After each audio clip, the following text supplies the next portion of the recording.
Hey, I'm George, and you're listening to Future Mix Podcast. I'm a musician, teacher, and producer, and this podcast brings you right into the world of making music with the artists of the future. Sebastian Winter is an exciting young composer from Hamburg, Germany.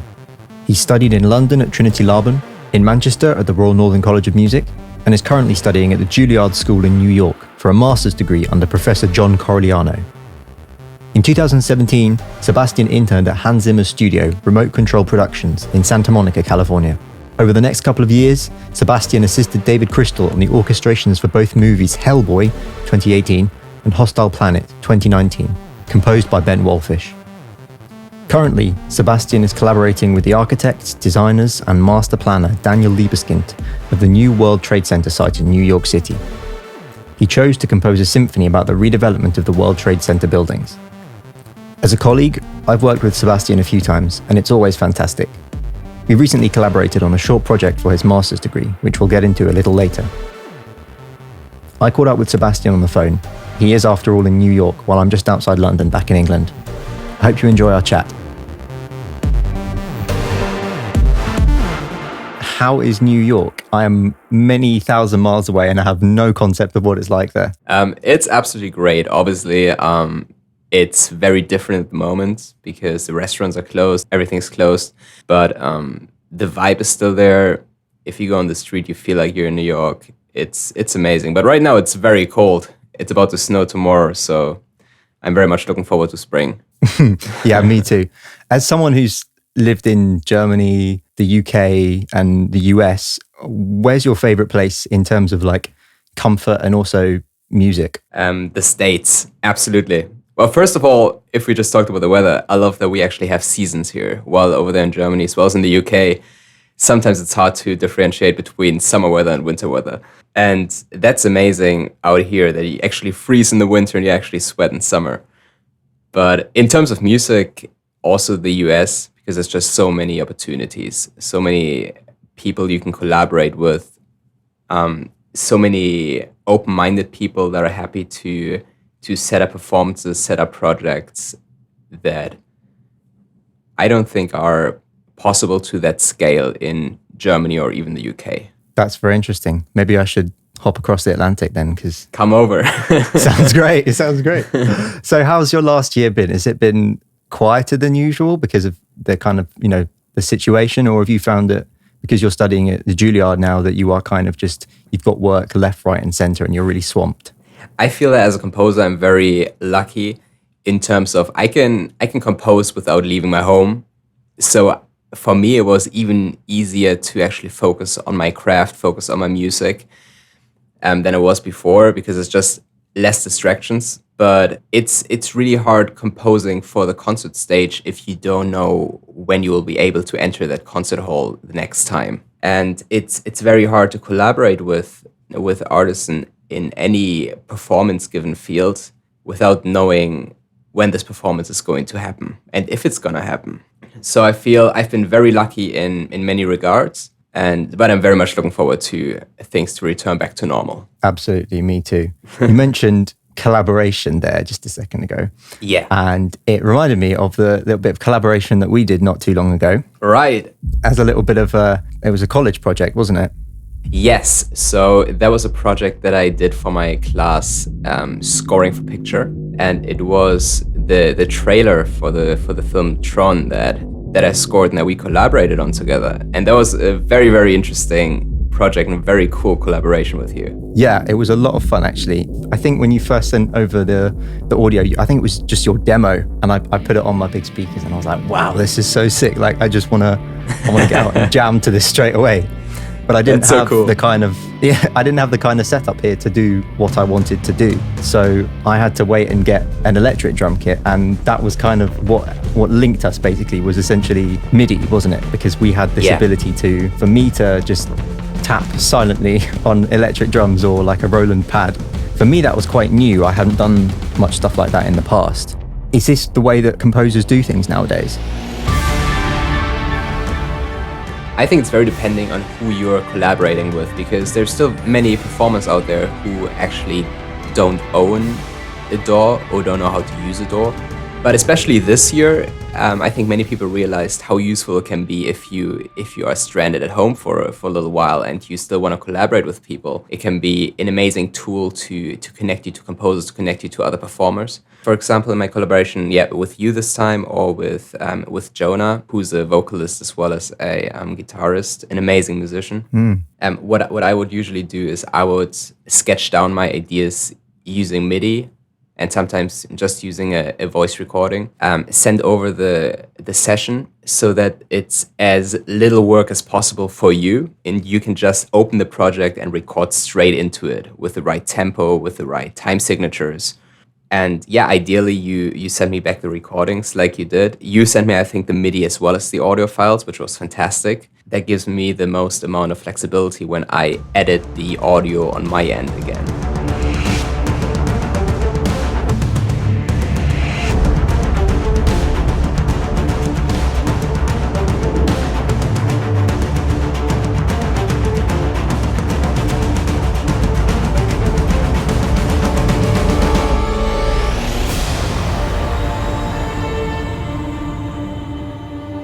If people listen to this track that we created, Right. they'll have heard an incredible mix of symphony orchestra, electric guitar, acoustic drums, and really deep, heavy synthesizers and subs and everything. Yeah. And they might be thinking, did that all come from inside your computer? Yeah, I mean, I guess except for the guitar recordings as well as the drum recordings, everything else happened inside my computer. Yeah. These are basically really, really powerful sample libraries at your disposal. I mean, can you talk me through some of these libraries and how they're so useful for you? Yeah, absolutely. I think I'm a big believer in the Spitfire audio libraries, which are absolutely useful and, well, rather affordable, I think, for what you get. I use a few Native Instruments libraries, Heaviosity, and I've been very lucky that over the recent years I was able to collect many sample libraries and build up my own sample orchestra, which gives me the maximum amount of flexibility. That's very interesting. So it's all about, in your case, like a vast array of sounds at your disposal. Yeah, absolutely. But to be honest, what's been most valuable for me is just talking to other musicians, even if it's a sound designer or if it's an actual performer, and asking, hey, how would you go about this sound? Just having conversations, having an inspiring idea exchange, and then creating the sounds that you desire to create. Talk me through what your first impression was of the Tron trailer when you saw it. Did you think this needs a drum kit, or were you kind of a bit more tentative? I think the first thought I had was, this needs a strong beat and a symphony orchestra. That was my very first thought. I want symphony orchestra because I want these huge, huge forces, and I also want a very strong beat. And I think that choosing the drum kit, especially when you said that you would be up for a collaboration, that was then the obvious choice, because I always love collaborating with my friends, because I feel the second I collaborate with my friends, I actually build on these friendships. These friendships hugely influence my art, and I think nothing's more inspiring than that. So if I get to collaborate with you and with Jonah and with other people on my tracks, this is actually the most amazing thing that I can imagine doing. Once you said that you would be happy to be on the track, choosing the drums was a very, very obvious choice, just because I love the idea of us working on this together.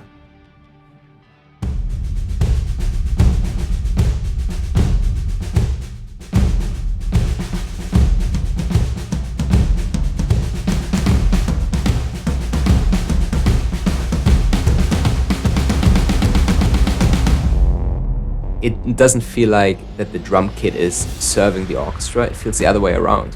I think that the drum kit is in the center of the piece, in our piece, and that the orchestra was built around the drum kit and is serving the drum kit.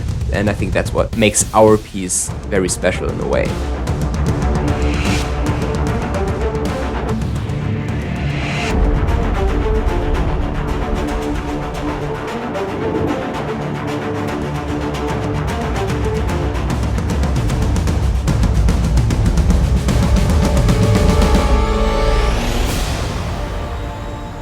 Outside of the rhythm section, what's your favorite section of orchestra to write for, would you say? I love writing for woodwinds. I absolutely love the color that you can create in a symphonic piece. I don't know why, but I just assume that people jump to upper strings or lower brass or something like that. I genuinely did. I don't know why. I genuinely didn't expect you to say woodwind, so that kind of took me off guard. But that's very interesting. Right. I think especially in the world of film music, many people love to jump to brass and to strings because, well, one, they are very well sampled, and I think a lot easier to make sound realistic than woodwinds are. And two, it's in general, I think it's just much more time consuming to write very delicate woodwind parts than it would be to write a very rhythmically heavy string or brass section.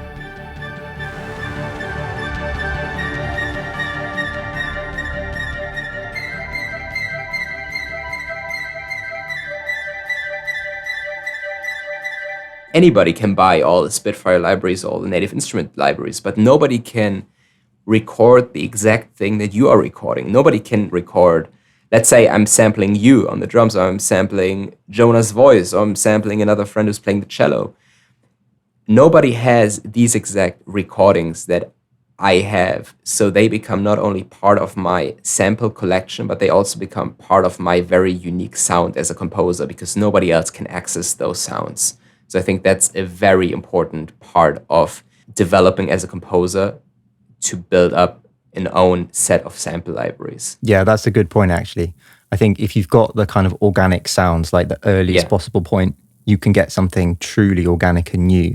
Right. Then you're much more likely further down the line to end up with a sound that is unique in some way or strikes a note with a new audience. Exactly.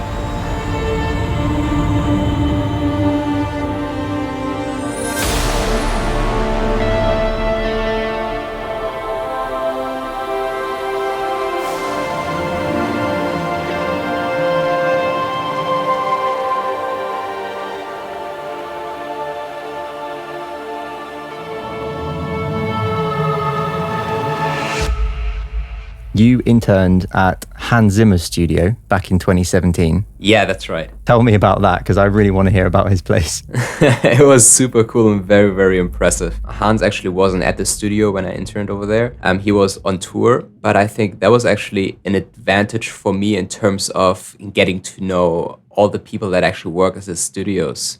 Because they had a lot of time to actually speak to me and let me sit in on sessions and teach me how they do things, and for me to actually build relationships with these people. So it's been an amazing 5 weeks, I think it was, just learning, watching from the best in their fields. One highlight for me was sitting in with Alan Meyerson, the recording engineer, observing what he does, how he talks about music, how he listens to music, and how he alters the sound that he hears. Other highlights would be just sitting in with Jacob Shea, who's the composer for the Planet Earth and the Blue Planet score for Bleeding Fingers music, just observing the sheer pace of their work. If you write about 40 to 45 minutes of score a day, that's a massive amount of music that you're writing, and you're supposed to be original at the same time. And I think that was the most impressive thing for me as a even younger composer 4 years ago, just watching these incredibly creative minds create new content in a very, very short amount of time. Wow. Yeah, that's incredible pace that you were just saying there. Yeah, Is that daunting? Did you feel daunted when you saw the speed and the complexity of what they were doing? Did you think, oh my God? Or did it really kind of motivate you to think, yes, I can do this? Well, it's funny because at the beginning I did feel daunted. I thought, wow, I don't think I can ever do that, because I think way too much about what I'm writing and how can I write this, and I had no idea how to do that. And then I talked to them about it. I was like, hey, is that the speed that I have to work at? And they said, no, you know what? You're still very young. Don't think about speed just yet. Think about your technique, think about your craft, think about the music that you want to write, and write it, no matter how long it takes. Because the second time you write it, the third time you write it, it's going to be much faster already. And that's actually a very, very useful thought process in terms of both film music as well as concert music. For my first symphony orchestra piece that I wrote also in 2017, which was 7 minutes long, it took me half a year to write that piece. 3 years later, I wrote a 5-minute orchestral piece in a matter of 3 weeks. So it's just a massive progress of writing in a very short amount of time. And I think that you can apply that to anything. Learning a new piece if you're a performer, or composing a piece if you're a composer. No, that totally makes sense. So it's very much a case of having to practice composition, having to get used to starting from absolutely nowhere. Yeah, absolutely. I think about it in terms of practicing composing is very helpful. It's literally like practicing an instrument. You have to put in the hours every single day. You have to put your mind to it 100%. It's not that you're waiting for creativity or inspiration to strike and then you start writing. No, you should actually have the technique when creativity comes your way. And in order to build up the technique, you have to compose. You have to practice composing. So yeah, I think it's a very good way of putting it. One of those topics that has cropped up quite a lot is inspiration. Yeah. And I think that's going to be a big topic when it comes to a composer like yourself. Not only a composer who composes symphonies, but is also doing work, as we talked about before, to visual media, to movies, to trailers. Right. What is that kind of thing that kickstarts inspiration for you, especially when you're working with something without a video or picture yet? For me, it's limitation. You have to limit what you're doing, the forces that you're using, the amount of time that you have, perhaps even the time that you have available to you to compose the whole thing. I think it's just very important sometimes to keep pushing it, to move forward, and to just keep developing what you've composed.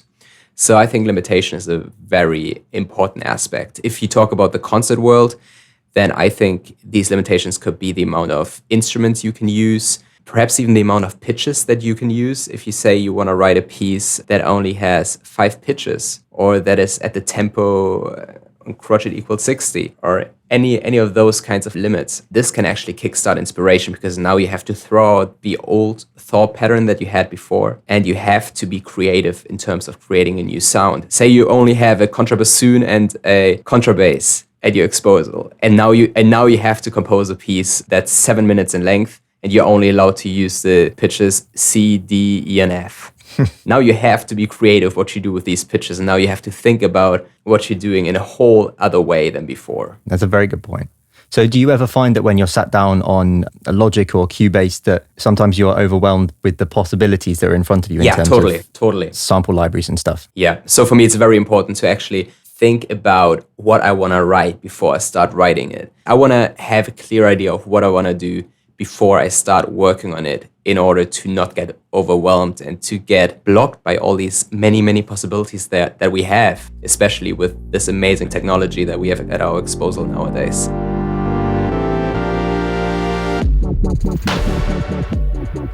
Thanks for supporting Future Mix Podcast. We're going to take a quick break from Sebastian's chat. I just wanted to remind you all about my Patreon page. You can find loads of behind-the-scenes content there, from cut scenes to my reflections on the whole episode, and even high-quality downloads of every single episode. We record everything as WAV files and include all the high-quality stems, so it's a shame to just get the compressed MP3 version. There's loads of extra goodies in there too. For example, last week's drop had a batch of really great drum samples and synth patches. So go ahead and check it out. I'll leave it in the description. Anyway, back to my chat with Sebastian. About 3 years ago, I had the idea to write a piece on the new World Trade Center here in New York. And shortly after having this idea, I contacted the New York Times bestselling author Judith Dupre, who wrote the biography of the building. And I introduced the idea to her that maybe we could collaborate on a symphony about the World Trade Center. And I asked if she would like to be a mentor to this project. And she replied to me within a few hours and said, "Hey, I would absolutely love that. That's a great idea. Let's keep in touch." So within the following year, we developed a very close relationship to each other. We are super close now. She has definitely become a mentor, not only to this project, but to my life. I go to her with anything that I want to talk about. She's been a great guide. So she has started to introduce me to the architects and the master planner, the designers of the building. And it's been an amazing experience to speak to them. I think the first person I met up with was the senior designer, Jeff Holmes. And I've been talking to him about the process of developing this building. And after that, I met with the master planner, Daniel Liebeskind, who's created the master plan for the World Trade Center site.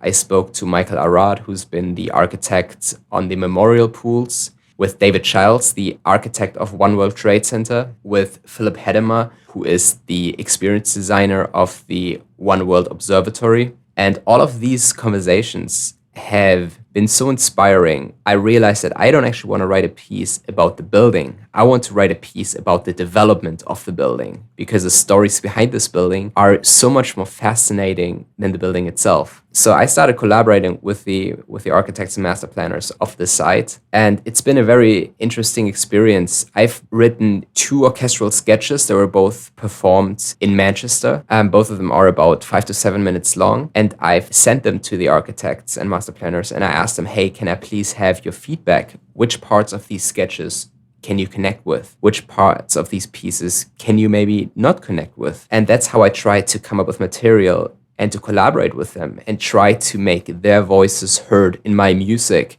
So about a year later, I had the idea, hey, I could perhaps try to contact John Corigliano, who's now my teacher at Juilliard, because he wrote the piece One Sweet Morning, which commemorated the 10th anniversary of 9/11.